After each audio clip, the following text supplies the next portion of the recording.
Well, I'm here back working on the C2, the lower bracket for the shocks. I'm having a little issue, and I'll show it to you. To all you out there that own these older Corvettes, I went out and bought shocks for my C2, and as you can see, look at the travel as compared to the old one that had something pressed in it to absorb that play.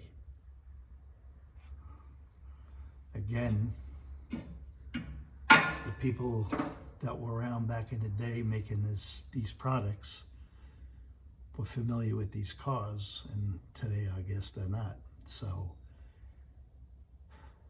how do I resolve this to keep that shock? Because it's going too close and it's hitting on the top here. So I have to create some kind of a spacer. Just another hurdle to get through, but I'll have to design something. All the shocks, AC, Delco, all of them have the same issue, so they're all into it.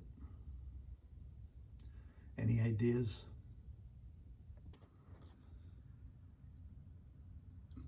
And on top of this play that it has, I asked for the bottom lower nuts for the rear shocks. And what do they send me? The assholes send me the upper bolts for the shocks.